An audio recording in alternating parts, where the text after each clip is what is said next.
America और Iran के बीच जंग में फंसे पाकिस्तान की ईरान पर अमेरिका और इजराइल के हमले के बाद बदले हालात की वजह से अब पाकिस्तान बहुत मुश्किल में फंस गया है।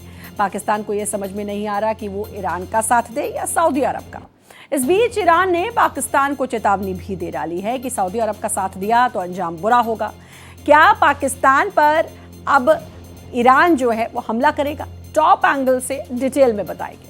अमेरिका और ईरान के बीच जंग में पाकिस्तान बुरी तरह फंस गया है। एक तरफ उसे ईरान से दुश्मनी का डर सता रहा है, दूसरी तरफ हाथ से पैसों का जाना दिख रहा है।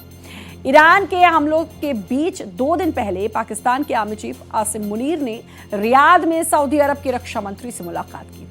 इसके बाद सऊदी अरब की तरफ से जारी किए गए बयान में कहा गया था कि सऊदी ने पाकिस्तान के साथ रक्षा समझौते को एक्टिवेट कर दिया है। इसके बाद ईरान के राष्ट्रपति मसूद पेज़ेश्कियन ने पाकिस्तान के प्रधानमंत्री शहबाज शरीफ को चेतावनी दी कि सऊदी अरब का साथ दिया तो अंजाम बुरा होगा। वहीं शहबाज शरीफ के सलाहकार मुशर्रफ जैदी ने कहा कि इसमें कोई शक नहीं कि हम सऊदी अरब की मदद के लिए आएंगे, चाहे कुछ भी हो। साथ ही उन्होंने कहा कि रक्षा समझौते से पहले भी दोनों देश हमेशा एक दूसरे के लिए मौजूद रहने के सिद्धांत पर काम करते हैं। दरअसल पिछले साल सितंबर में पाकिस्तान और सऊदी अरब ने रक्षा सौदा किया। ये सौदा कतर और इजराइल के हमले के तुरंत बाद किया गया था।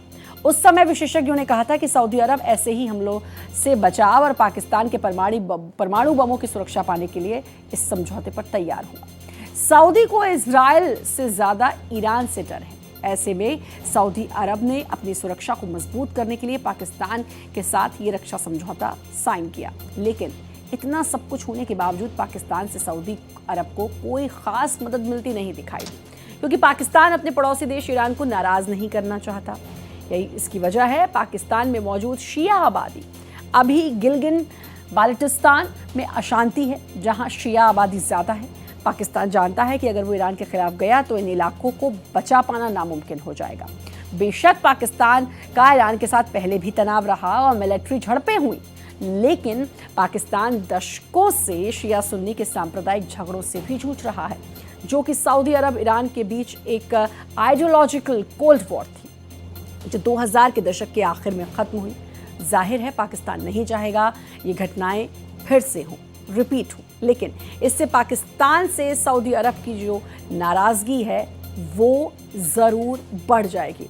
तो कुछ इसी तरह जो पाकिस्तान है वो अब फंसा हुआ महसूस कर रहा है, क्योंकि पाकिस्तान को समझ नहीं आ रहा कि वो ईरान का साथ दे या सऊदी अरब का। और ईरान साफ तौर पर कह रहा है कि अगर सऊदी का साथ दिया तो अंजाम बुरा होगा, यानी कि पाकिस्तान ना इधर का रह पा रहा है ना उधर का।